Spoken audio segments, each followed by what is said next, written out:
大盗賊ジッポの娘により世界は再び邪悪に満ちた深い闇に覆われようとしていた。 The year is 1994, and Sega Genesis owners in North America are about to be blessed with one of the greatest 16-bit strategy RPGs to ever be released. Bold words, I know, but hear me out. Developed by Camelot and originally released in Japan in 1993, Shining Force 2 is a really charming game with a huge cast of characters, strategic and challenging gameplay, a catchy soundtrack, a unique and colorful world, and absolutely top-notch writing.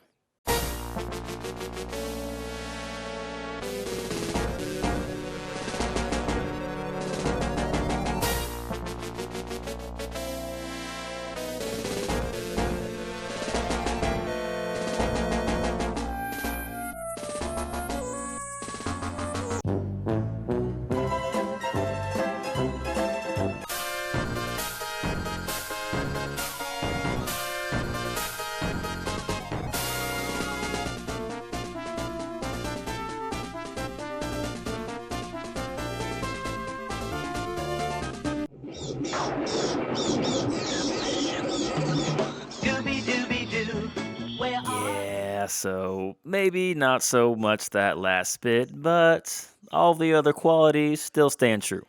Anyway, surface level stuff aside, let's take a deeper look at Shining Force 2 and see how it holds up nearly 30 years after its release.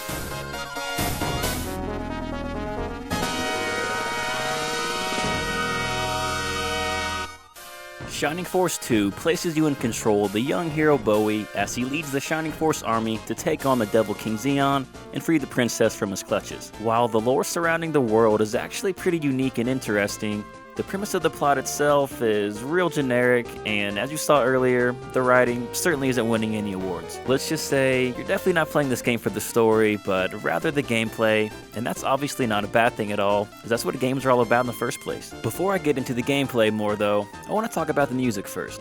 I think the soundtrack is a huge improvement over the first game. It has this really cheery and upbeat tone to it while still being really catchy. Genesis music always has such a video gamey type sound to it, but I feel like it works well with the catchiness in these songs here. I mean, I beat the game last week, and the town music in one of the battle theme songs is still stuck in my head. I was actually just humming the town theme in the shower like 20 minutes ago, sounding like a fucking idiot. So yeah, it's pretty good. With that said though, not only is the battle music addictive, but the battles are themselves, and really just the gameplay in general. As mentioned earlier, Shining Force 2 is a strategy RPG, although this one has a way stronger focus on exploration than its counterparts. Similar to games like Dragon Quest and Final Fantasy at the time, there was an overworld map you could travel across where you could visit towns and buy weapons, armor, items, and all your other standard JRPG fare. This made the world of Shining Force 2 feel much more immersive than other strategy RPGs from that era, as most of them were just a series of battles with no exploration. While the first Shining Force game also allowed for exploration on the world map and within towns, it also had a chapter-based system, so you couldn't really backtrack to previous locations after advancing in the game. Whereas in the second one, there was no such system in place, so you could pretty much go wherever you wanted at any time, for the most part. Now, I know what you may be thinking. Since exploration is a bigger focus in this game, there's no way the battles can be as good as other strategy RPGs, right? Oh, how wrong you are, my friend. Shining Force 2, along with its predecessor, takes a page out of the less is more handbook and shows that you don't need an overly complex battle system to still make it a really good time. Other strategy RPGs at the time, as great as they may be, placed themselves in a very niche lane by featuring a lot of convoluted mechanics. More convoluted than your standard JRPG for sure. While the combat is still tactical and grid-based like its peers, the execution of it is much more simplified. In addition to moving across the battlefield with the link determined by the character's class, each character has the option to attack, to use items, and to use magic, with the last being reserved for certain classes only. Character turn order is determined by speed and will have both your party and enemies acting between each other. It's not like some other strategy RPGs where you give commands to your whole squad at once before the enemy team gets a chance to act, and vice versa. When attacking, weapons have different ranges based on what type they are. Different weapon types can only be equipped by certain classes, encouraging you to use a variety of characters so you have all bases covered. Magic spells also have differing ranges too, obviously, but like I mentioned earlier, only select classes can do these in the first place. Speaking of classes, each character has a beginning class that can be promoted to an upgrading class starting at level 20, going all the way up to 40 for those wishing to maximize level ups and stat bonuses before promoting. Later in the game, there are some characters that join you already promoted, so needless to say, those units can't be promoted any further. There are also some unique items that can be found throughout the game that allow certain characters the ability to be promoted into a special class besides from the standard one. These classes are pretty damn strong and the items are usually limited, so use them wisely. On the topic of strong characters, let's just say some of them are definitely stronger than others. I'm sure people who have played this game already can guess who I'm alluding to. Peter is a phoenix who joins your party real early in the game, and this dude is straight up overpowered as hell. Movement is extremely important in Shining Force, and being a flying unit, his movement is the best on your team, allowing him to easily soar across the entire map pretty quickly. Other flying units have low HP and defense to offset this obvious range bonus, but Peter on the other hand, nah, he's got godlike HP growth, and while his defense isn't amazing, he can still tank a hit pretty well. To top it all off, he strikes with the force of 1,000 gods and has some of the highest attack in the entire game. In other words, he's an absolute fucking beast. So beastly in fact, that when people do speedruns of this game, they use him for like 90% of it. No joke. He literally carries the entire game. It's crazy. So yeah, as you can see, there are some definite balance issues to the game. However, I don't really think it detracts from the overall fun factor. Balance aside, while the difficulty in the game isn't excruciatingly hard, it still provides a sufficient enough challenge. Unlike games like Fire Emblem for example, when characters died in battle, they didn't die permanently as they could always be revived in town at a church afterwards. For a fee of course.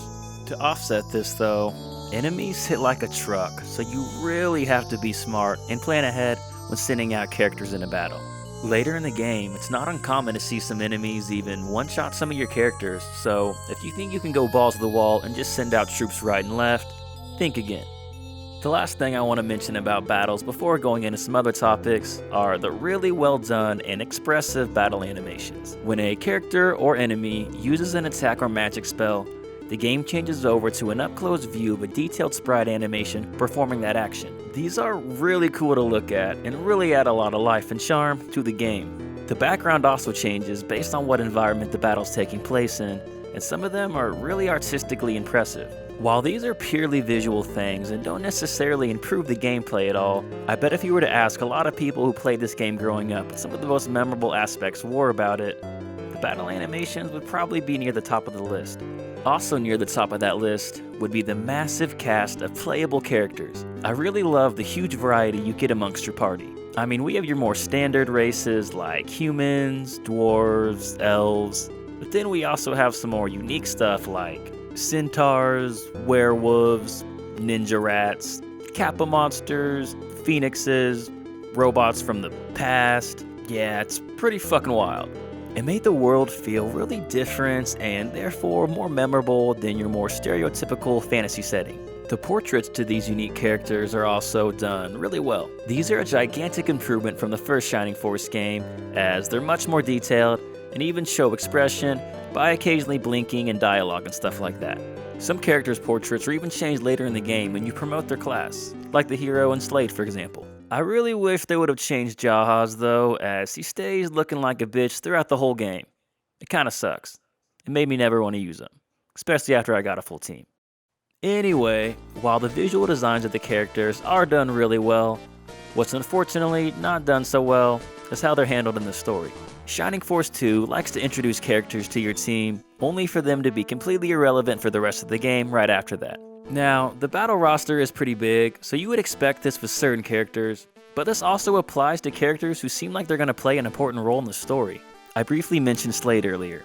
He's the ninja rat from the opening cutscene, who releases the Devil King Xeon into the world, and is responsible for all the events in the whole game pretty much. Your party is made aware of this early on, so Slade apologizes and joins up with you to try to right some of his wrongs, but then he literally never talks for the rest of the game. It's like the writers forgot of his existence despite him being the one responsible for the game's events in the first place, and the childhood friends aren't handled any better. At the beginning of the game, the first characters to join you are some of Bowie's childhood friends like Sarah and Chester. They talk a pretty good amount for the first couple hours, and then for whatever reason, they don't talk again until the literal ending cutscenes of the game. It's pretty bizarre and unfortunate, as there's a pretty big missed opportunity for a lot of character development there. Speaking of the ending though, I do want to take this moment to talk about that a bit, so skip to the timestamp on the screen if you wish to avoid spoilers. I'll give you a few seconds. 3, 2, 1. Okay, so the ending to Shining Force 2. Where do I begin? It's kind of fucking weird, man. To give the Cliff Note version, at the end of the game, you, the Shining Force army, defeat the Devil King Xeon and release the princess from his clutches. Despite being free though, she's still under some type of poisonous spell. The goddess Mitsula explains that it may take months or even years for the poison to completely escape her body, which at that point, her face will turn pink and she'll need a kiss from her true love in order to wake up. 2 years then pass, her face finally turns pink, so everyone gathers at the castle to discuss who should be the one to kiss her. After a fun discussion fueled by racism and a lack of logic, they come to the decision that Bowie is obviously your true love because he had a fleeting conversation of about 15 seconds with her 5 years ago. Amidst that, there's some love triangle shit and some drama going on, like with Jaha shooting his shot and getting unanimously shot down by everyone besides the one person he's actually shooting his shot at, and Sarah waiting until this very day to confess her love for the hero. After that episode of One Tree Hill, Bowie eventually then makes his way upstairs and kisses the unconscious princess and lives a happily ever after. Yeah, I get that it's supposed to play along with the fairy tale vibe of the game, but I don't know. Playing it nowadays, it just feels like some shitty racist fanfiction. It's certainly not on the same level as endings from other RPGs at that time, like Final Fantasy VI, Chrono Trigger, and Phantasy Star 4, for example. And that brings me back to one of the original points I made at the beginning of the video. Shining Force 2 is not a game you play for its strong narrative, but rather for its addicting and challenging gameplay and the charm of its magical world.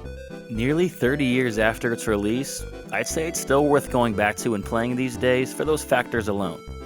When it comes to my history with Shining Force 2, I first played this game about 20 years ago after a grade school friend wouldn't shut up about it, so I finally convinced his brother to come over after school one day, download an emulator, and install it for me. Shout out to Russell's brother, by the way. While I never got around to beating it as a kid, it made a lasting impression on me, as I've always been meaning to go back and eventually beat it one of these days. Considering that it's been so long that I played it, it almost felt like I was playing it for the first time, as I had forgotten pretty much most details about it. So with that in mind, I was more than pleased to find out that the game still held up really well all these years later. It's a top-tier Genesis RPG alongside Phantasy Star 4, just for different reasons. Not only that, but it's easily one of the best 16-bit strategy RPGs as well. Just keep an open mind about the writing. Alright, that pretty much wraps up this quick retrospective on Shining Force 2. If you made it this far, we really appreciate you sticking to the end and watching it all the way through. I know we've been normally doing more list-type videos for JRPGs, so this one is obviously quite a bit different. I do replay a lot of classic JRPGs throughout the year already though, so I figured I might as well do something with that knowledge while the game is still fresh on my mind. If this video is received well enough, we have similar videos like this planned for Suikoden 2, Phantasy Star 4, and Breath of Fire 3 in the near future. So we'll probably just rotate between retrospectives and the usual list-type videos that we've done in the past, and so we're all caught up with all the games that I played recently. Anyway, this video's getting long enough, so links to our Patreon and Instagram can be found in our bio below for those wishing to further support the channel. Other than that, this is Gaming Reductions. Until next time.